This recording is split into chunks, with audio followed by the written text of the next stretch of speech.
زائد دہر میں سارا علی کا ہے، جس سمت دیکھتا ہوں نظارہ علی کا ہے، جس سمت دیکھتا ہوں نظارہ علی کا ہے۔ تم دخل دے اللہم صلی وسلم علی سیدنا و مولانا محمد مبارک وسلم وعلی آل سیدنا و مولانا محمد مبارک وسلم تسلیما کثیرا کثیرا کثیرا۔ شرح اسرار اسماء علی مرتضی کرم اللہ تعالی وجہ الکریم، جو حضرت حکیم الامت کی قدر طویل نظم ہے، اس پر گفتگو جاری تھی۔ 9 اشعار اجمالی طور پر مشروع ہو گئے تھے۔ آج کی نشست میں حکیم الامہ حضرت اقبال نے ان احادیث مبارکہ کی روشنی میں شخصیت حیدری اور سیرت علوی پر بصیرت افروز گفتگو کی۔ خاک تاریک کے نام او تنست، عقل از بیداد او در شیون است۔ کہ یہ انسان کا خاکی جسم جو تاریک ہے اور جس کا نام تن ہے، زبور میں مرقوم ہے کہ جب آدم علیہ السلام کا قالب تیار ہوا، خدائے کریم و جلیل نے اس میں اپنی روح ڈالنا چاہی، تو روح نے فرمایا کہ اے کریم رب، میں اس تاریک مقام میں کیسے جاؤں؟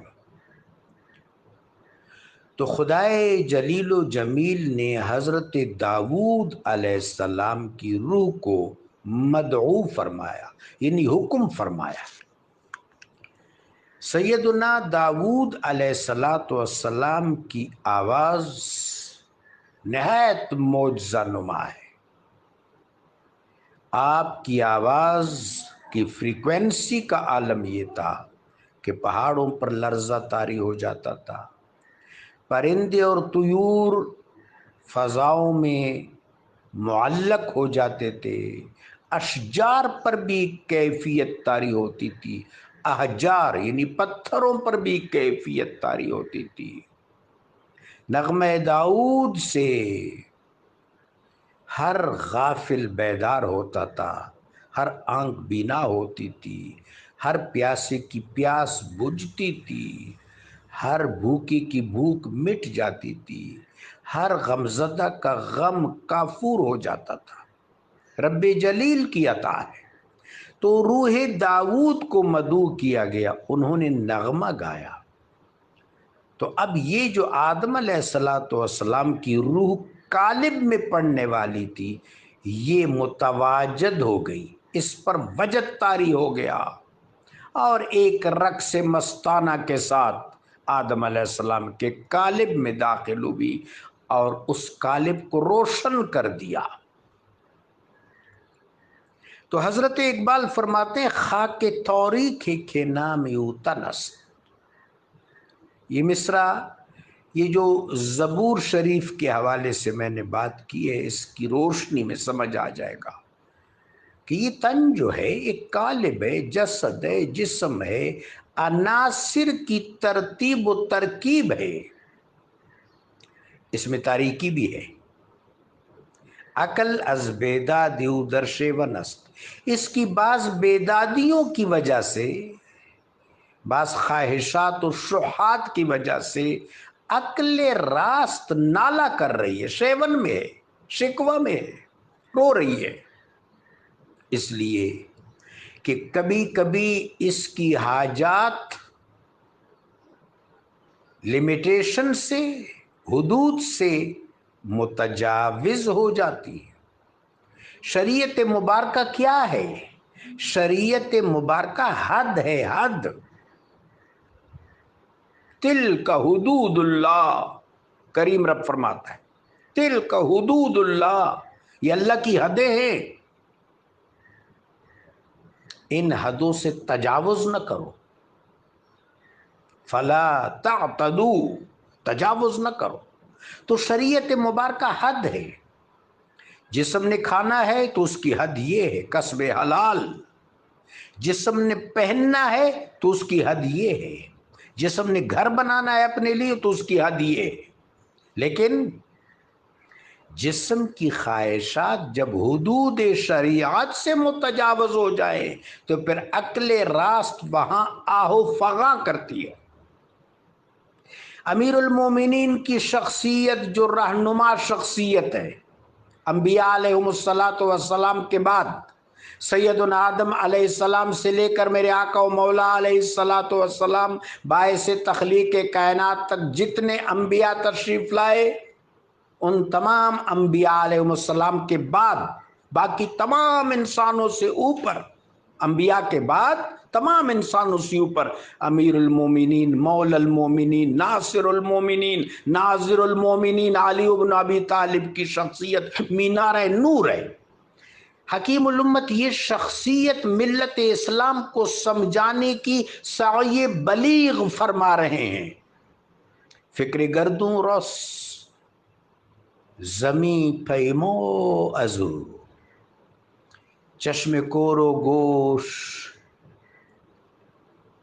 نہ شنو ازو، نہ شنوا ازو۔ یہ جو فکر گردوں ہے، بلند فکر، آسمانی فکر، رفعت فکر، یہ زمین کی پیمائش کرتی، یعنی زمین پر تصرف رکھتی ہے، اور جسم کے بعض مطالبات کی وجہ سے حواس خمسہ سے متعلقہ جو چیزیں ہیں وہ اگر حد میں رہیں تو پھر شریعت ہے، اگر حد سے متجاوز ہو جائیں تو بغاوت۔ اب آگے حضرت کہتے ہیں کہ شیر حق این خوک رو تسخیر کر۔ اب اس صورتحال سے نمٹنے کے لیے کہ یہ خواہش ہے، خواہش کی حد کیا ہے، یہ ضرورت ہے، ضرورت کی حد کیا ہے، یہ حیات انسانی کے تقاضے ہیں، ان کی حد کیا ہے، یہ حیات انسانی کی متاع ہے، اس کو برتنے کی حد کیا ہے۔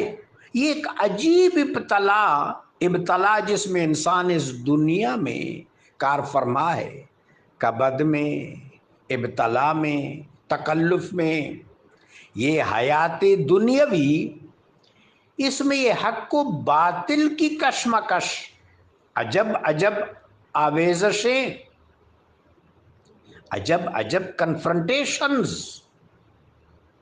اس سارے صورتحال سے کامیابی کے ساتھ نمٹنے کے لیے ہمارے پاس ایک لیڈر ہے، ہمارا رہنما ہے، ہمارا مولا ہے، جس کی ولا سے، جس کی سیرت سے ہمیں شعور حیات میسر آتا ہے۔ وہ کس طرح؟ شیر حق این خاک رو تسخیر کر، شیر حق نے اس خاک کو تسخیر کر دیا، اس حد تک آپ نے اس خاک کو تسخیر کر دیا کہ آپ اہل ارض کی بہتری کے لیے اپنے حق سے بھی دستبردار ہو جاتے ہیں۔ شیر حق جو ہے، شیر حق ای خاک را تسخیر کر، اس خاک کو تسخیر کرنا، اس کو مسخر کرنا، اس پر متصرف ہو جانا، اس پر قابو یافتہ ہو جانا، یہ بڑی استقامت ہے، بڑی عظیمت ہے، بڑا کمال ہے، یہ انسان کا کمال ہے، یہ کمال شیر حق کو حاصل ہے۔ این گلے تاریک رو اکسیر کر، جب اس خاک کو آپ نے تسخیر کر لیا تو اگلا کام کیا کیا؟ اس این گلے تاریک، اس تاریک خاک کو، گل کا مطلب خاک، این گلے تاریک، یاد رہے کہ لفظ گل نہیں گل ہے، گل، جس سے تعمیر ہو آدم کی یہ وہ گل ہی نہیں، شکوہ جواب شکوہ کا شعر، این گلے تاریک رو اکثیر کر۔ اگلا مرحلہ یہ، یعنی پہلے آپ نے اس خاک پر تصرف حاصل کیا، اس بدن پر، اس جسم پر، اس کے بعد اس تاریک خاک کو آپ نے اکثیر بنا دیا، اس جسم کو نورانی بنا دیا، اس جسم خاک میں آپ نے جلوے برپا کر دیے۔ مرتضی کس تیغ او حق روشن است۔ مرتضی کون ہے علیہ السلام؟ تیغ او حق روشن است، ان کا جسم مبارک، ان کا دست مبارک، ان کے دست مبارک میں جب تلوار آتی ہے تو اس تلوار سے روشنی پھوٹتی ہے، چونکہ دست علی میں ہے، وہ دست علی جس نے خاک کو تسخیر کیا ہے، صرف تسخیر نہیں کیا، خاک کو اکثیر کیا ہے۔ بو تراب از فتح عقلی میں تنست، رسول اللہ نے ان کو بو تراب کیوں کہا؟ مٹی کے باپ، بو تراب، بو تراب۔ میں نے پچھلی نشست میں گزارش کی تھی کہ تمام ذریت آدم ابن التراب ہیں، ابن التراب ہے یا ابن تراب ہے، ایک شخص بو تراب ہے۔ بو تراب از اقلیم از فتح اقلیم تنست، بو تراب اس لیے ہے کہ تن کے جتنے اقلیم ہیں، جتنے گوشے ہیں، جتنے صوبے ہیں، جتنے امصار ہیں، جتنے مدائن ہیں، جتنے گوشے ہیں، سب کو آپ نے فتح کیا ہے، تبھی تو بو تراب ہیں، پورے خاک ستان پر آپ غالب ہیں، اس لیے تو اسد اللہ الغالب ہیں۔ مرد کشور گیر از کراری است، گوهرش را ابرو خودداری است۔ آپ جو کشور گیر ہوتے ہیں، لوگوں کو شکست دیتے ہیں، فتوحات کرتے ہیں، یہ کراری ہے، یہ آپ کا جلال ہے، یہ آپ کی شخصیت کی اب مختلف ذو فشانیاں ہیں، جلوہ خیزد سے ہر پہلوئے، تو آپ کے ہر پہلو سے جلوے نکل رہے ہیں۔ ایک آپ کی کراری ہے جو کشور گیر ہے، مردم تسخیر ہے، گوہرش را آبرو خودداری است۔ دوسری آپ کی آبرو طریقت ہے، آپ کا گوہر روحانی ہے جو خودداری کی انتہا ہے۔ انما ویطعمون الطعام علی حبہ مسکینا ویتیما واسیرا انما نطعمکم لوجہ اللہ لا نرید منکم جزاء ولا شکورا۔ صدقہ دیتے ہیں، انفاق کرتے ہیں، جو کچھ آتا ہے خلق خدا میں لٹاتے ہیں، اور ان سے کہتے ہیں سارا ہمارا یہ کام لوجہ اللہ ہے، ہمارا مقصد، ہمارا نصب العین وجہ اللہ، اللہ کے حسن کو جیتنا ہے۔ حسن و حسین علیہم السلام آپ کے فرزند ہیں، ویسے تو وہ رسول اللہ کے فرزند ہیں صلی اللہ علیہ وسلم۔ حسن و حسین کیا ہے؟ آپ کی دو آنکھیں ہیں جو حسن ربانی کو جیتنے کے لیے واہ ہوئی ہیں۔ ہر کی در آفاق گردد بو تراب، وہ ہستی جو آفاق میں بو تراب کے لقب سے ملقب ہے، باز گرداند از مغرب آفتاب۔ حضرت اقبال نے حدیث کی توجیہ کی ہے، اور شاید ایسی توجیہ کوئی نہیں کر سکتا اور کسی نے نہیں کی۔ جہاں تک مجھ عاجز کے علم اسماء الرجال درایت و روایت و حدیث کا تعلق ہے، میں نے کسی مقام پر شیوخ کے ہاں ایسی توجیہ نہیں دیکھی کہ کون سا مقام ہے جہاں پر آفتاب واپس پلٹ سکتا ہے کسی کے لیے. وہ جس کسی کے لیے آفتاب واپس پلٹتا ہے وہ ہوتا کون ہے، اس کی منزل کیا ہے، اس کا عنفوان تسخیر کیا ہے؟ وہ ہستی ہے جس نے جسم کو تسخیر کر دیا، پھر خاک کو اکسیر بنا دیا. اس کی تلوار حق نما بھی ہے، حق شناس بھی ہے. ذوالفقار میں تین چیزیں اہم استعارات ہیں. ذوالفقار کے دو سرے، ایک سرا عدل کی نمائندگی کرتا ہے، دوسرا سرا علم کی نمائندگی کرتا ہے، اور ذوالفقار کی دھار فساد اور ظلم کی گردن پر پڑتی ہے. جب عرفان و وجدان کے اس شباب پر کوئی پہنچتا ہے کہ بو تراب ہو جاتا ہے تو پھر باز گردان ز مغرب آفتاب، اب اس کے لیے آفتاب مغرب سے دوبارہ طلوع ہوتا ہے تاکہ وہ نماز عصر پڑھ لے، صلاۃ الوسطی پڑھ لے.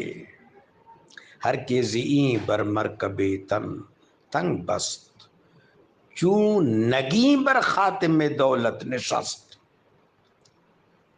جو تن پر ایسی سواری کر سکے، جو تن کو اس طرح تسخیر کر لے، اس طرح مغلوب کر لے، جو انسانی جسم کو منور کر دے، وہ جب خاتم دولت پر بیٹھتا ہے، سریر خلافت پر متمکن ہوتا ہے، تو گویا ایسا ہے جیسے کہ زمین ایک انگوٹھی ہے اور اس انگوٹھی میں کسی نے نگینہ جڑ دیا ہے. آپ کی خلافت ایسی، آپ اول الخلفاء بھی ہیں، آپ خاتم الخلفاء بھی ہیں، آپ اول الاولیاء بھی ہیں، آپ آخر الاولیاء بھی ہیں. آپ کی خلافت اس طرح ہے جیسے زمین کی مثال انگوٹھی کی سی ہے اور آپ کی شخصیت اس میں چمکتا ہوا دمکتا ہوا نگینہ ہے. صحیح تو یہ ہے کہ خلفائے ثلاثہ کے سرپرست بھی آپ ہی ہیں. من کنت مولاہ فعلی المولا. جب میرے آقا نے بات فرمائی تو حضرت عمر ابن خطاب رضی اللہ تعالی عنہ نے فرمایا یا علی انت مولائی، اے علی آپ میرے مولا ہیں.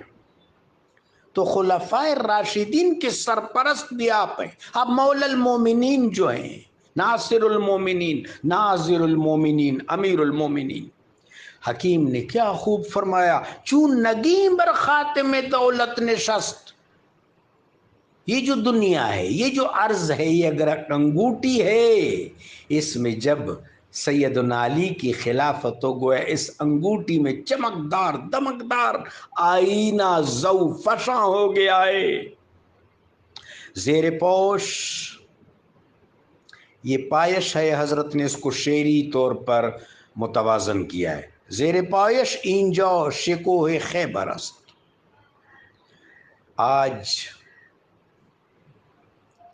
اس مقام پر دنیا میں خیبر کا شکوہ، خیبر کی مضبوطی، خیبر کا قلعہ، ناقابل تسخیر قلعہ آپ کے پائے تسخیر کے نیچے ہے. وہ قلعہ جو ناقابل تسخیر تھا آپ کے مبارک پاؤں کی ٹھوکر سے آن کی آن میں مسخر ہو گیا. دستی او آنجا قسیم کوثر است. اگلے جہان میں آپ کا ہاتھ کوثر کا قسیم ہے. محشر کا نمایاں مقام کوثر ہے، الکوثر. الکوثر کی نعمتوں کے قسیم اور تقسیم کرنے والے آپ ہیں. از خود آگاہی ید اللہ کند.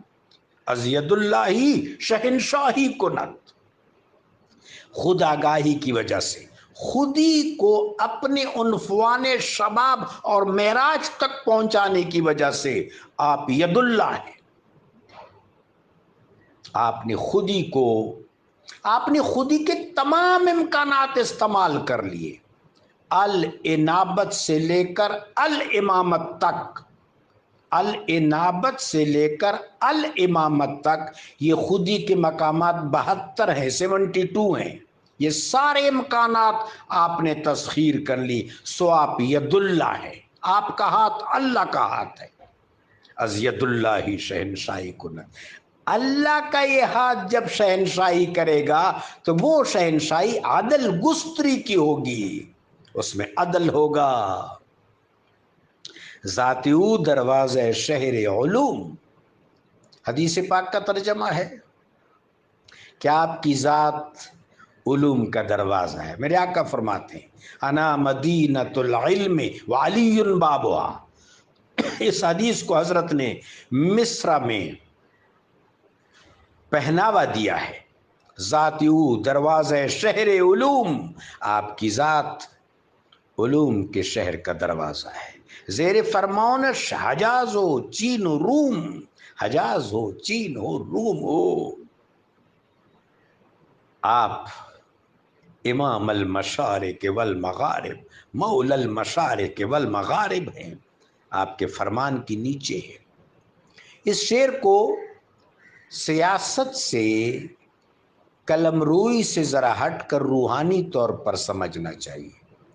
پورے دنیا میں جتنے اولیاء ہیں وہ آپ کے زیر فرمان ہیں، خواہ وہ اقطاب المدار ہیں، اقطاب الارشاد ہیں، ان کے فرماروا امیر المومنین۔ کیا خوب فرمایا حضرت جنید بغدادی قدس اللہ سرہ العزیز نے، امامنا فی الاصول والفروع علی ابن ابی طالب، ہم جتنی بھی اہل سلوک ہیں، اہل معرفت ہیں، اصول اور فروع دونوں میں ہمارے امیر، ہمارے امام، ہمارے مقتدا، ہمارے پیشوا علی ابن ابی طالب علیہ السلام ہیں۔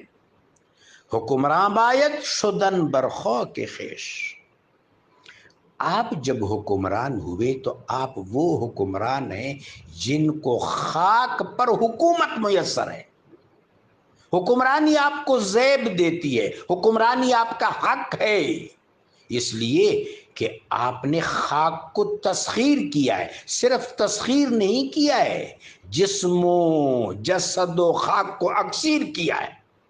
لہذا خاک پر، خاکیوں پر، خاکستانیوں پر حکومت کرنا آپ کا حق ہے، آپ عدل کا ہر تقاضا پورا کر سکتے ہیں، یہ صلاحیت و اہلیت آپ کی ہے۔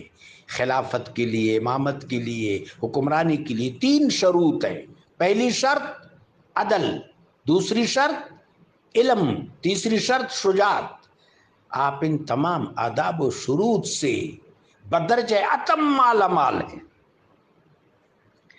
خوک گشتن مذہب پروانگی است، آپ کا دین پروانگی ہے، اللہ پر نثار ہونا، اعلاء کلمت الحق پر جان عزیز قربان کرنا، محبوب پاک علیہ الصلوۃ والسلام کے دامن اطہر پر اپنا سب کچھ نچھاور کر دینا، حبیب پاک علیہ الصلوۃ والسلام کے بستر پر اس رات سونا جب تمام مکہ شریف میں جتنے بھی سرکش تھے ان کی نیزوں کی انیوں کے سمتیں اور اطراف اور رخ اس بستر کی طرف تھے، تو وہاں امیر المومنین آرام فرما ہے۔ آپ کے چہرے سے جب چادر ہٹی تو ابو جہل نے ایک بدبختی کی، میں وہ کلمہ تو نہیں دہراتا کہ بدباطن کا خاک تاریک سے نکلا ہوا کلمہ ہے، جو کلمہ نور سطح سے نکلا ہے وہ کلمہ دہراتا ہوں۔ آپ نے فرمایا جس کو نادان کہہ رہے ہو اس کی دانائی اگر اہل عالم پر تقسیم ہو جائے تو کوئی نادان نہ رہے، جس کو ناتوان کہہ رہے اس کی توانائی اگر دنیا والوں پر تقسیم ہو جائے تو کوئی ناتوان نہ رہے۔ خاک رو پروانگی کا مطلب آقا و مولا علیہ الصلوۃ والسلام پر ہر وقت نچاور ہونا، دعوت ذوالعشیرہ ہو، ہجرت کی رات ہو، غزوہ لوا ہو، بدر و احد و حنین و خندق و احزاب ہو، ہر جگہ آپ پروانہ رسول ہیں۔ پروانہ رسول آپ کا لقب ہے جو آپ کے قد زیبا پر خوب خوب راست آتا ہے۔ خاک رو ابشو کی مردانگی است، آپ خاک کے باپ ہیں، ابو تراب ہیں، تو یہ مردانگی تب پیدا ہوتی ہے جب کوئی بو تراب ہو، یہ مردانگی کسی اور میں پیدا نہیں ہو سکتی۔ یہ عشق ہے، آپ کی ذات کیا ہے؟ عشق ہے، عشق خیبر گیر، عشق خیبر حاصل کرتا ہے نانے جویں کے عوض۔ آپ غالب ہیں، آپ خاک پر غالب ہیں، کوئی خاک آپ پر غالب نہیں آ سکتی۔ خاک کے ساتھ جو چیزیں متعلق ہے، مثلا جسم جتنا بھی بہادر ہو، جسم جتنا بھی تنومند ہو، جسم کی جتنی بھی خواہشیں ہوں، جسم کے ساتھ جو بھی وابستہ ہے، سارے اجسام کے ساتھ، سارے اجساد کے ساتھ جو بھی وابستہ ہے، وہ سارے مل کر بھی آپ پر غالب نہیں آ سکتے، آپ ان پر غالب ہیں، اس لیے کہ آپ بو تراب ہیں۔ بو تراب کی ایسی تفسیر اس چمن دنیا میں، چمن اسلام میں کسی نے نہیں کی ہوگی جس طرح اندلیب ریاض رسول حضرت اقبال نے کی ہے۔ آپ جسٹیفائی کر رہے ہیں نا کہ سوچنا چاہیے کیا وجہ ہے کہ نہ آپ پر مرحب غالب آیا، نہ آپ پر ابن عبد ود غالب آیا، نہ آپ پر ساری دنیا غالب آئی۔ ایک غزوہ کا یہ مغازی کی کتابوں میں لکھا ہے، اس میں صرف ایک سپاہی تھا، سپاہی ایک تھا، 100 کے قریب، بعض نے 200 بھی لکھے، 200 کے قریب سورما جو کمال کے تلوار زن تھے، نیزہ انداز تھے، تیر انداز تھے، بالا انداز تھے، تبر انداز تھے، انہوں نے رات کی تاریکی میں مدینہ شریف پر حملہ کیا۔ یہ ایک کمانڈو حملہ تھا تاکہ سرکار دو عالم کو شہید کیا جائے۔ میرے آقا علیہ السلام کو خبر ہوئی، رب جلیل نے خبر کی، میرے آقا علیہ السلام، اس کو غزوہ لوا کہتے ہیں، غزوہ لوا، یہ غزوہ بدر سے پہلی کی بات ہے۔ میرے آقا نکلے اور ساتھ میں سیدنا علی کو لیا علیہ السلام، ایک پہاڑی پر میرے آقا علیہ السلام نے نشست فرمائی۔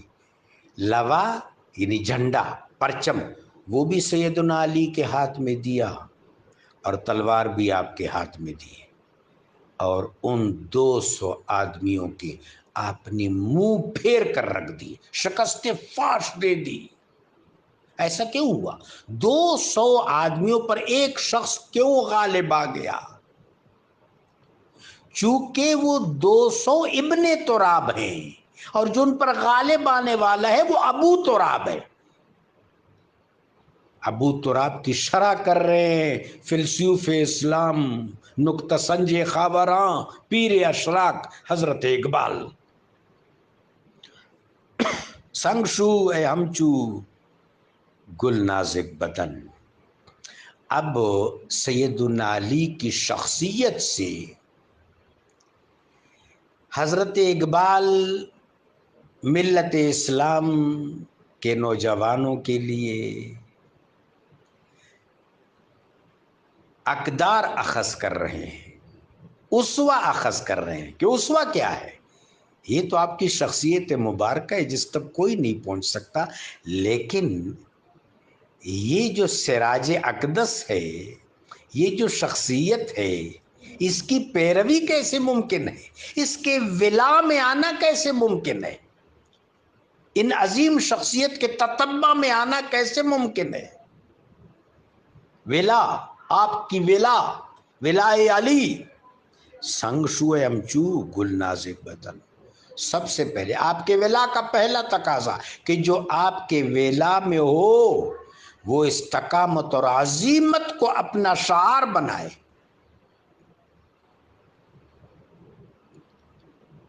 یہ شخصیت کسب حرام کے نتیجے میں نہیں بن سکتی، منافقت کے نتیجے میں نہیں بن سکتی، مداحنت کے نتیجے میں نہیں بن سکتی، رشوت کے نتیجے میں نہیں بن سکتی، خوف کے نتیجے میں نہیں بن سکتی، طمع کے نتیجے میں، ہوس کے نتیجے میں، حرص کے نتیجے میں، حسد کے نتیجے میں، بغض کے نتیجے میں.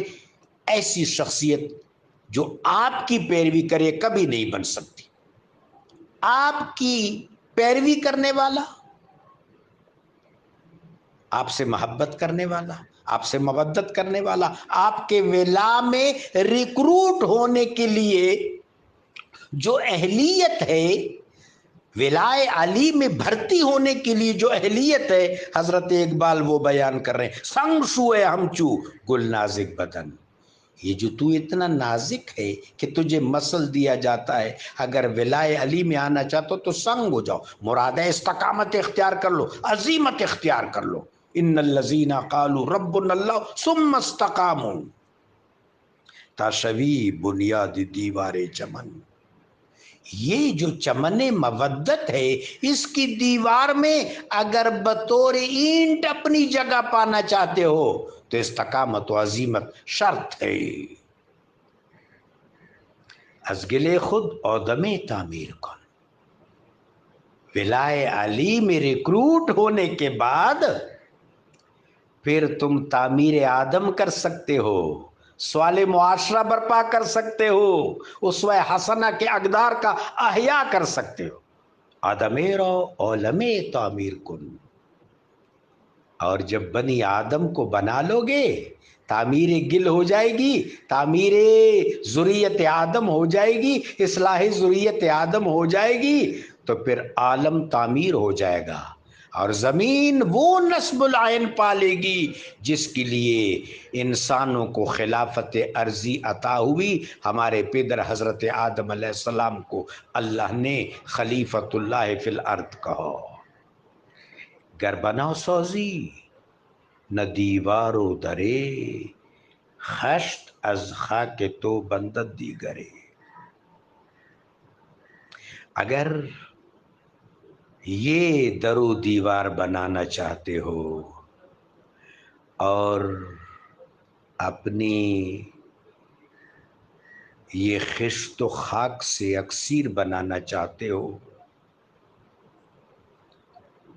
اپنی شخصیت کو تابناک بنانا چاہتے ہو، اپنے گل کو اکسیر بنانا چاہتے ہو، تو ولائے علی میں آ جاؤ. مودت اہل بیت اطہار کی پوشاک پہن لو، ردائے سیدہ فاطمۃ الزہرا سلام اللہ علیہا کے نور کے سائبان میں آ جاؤ. نفوس رسول سے فیض پاؤ، اصحاب تطہیر سے رشد و ہدایت کی ارادت پیدا کرو،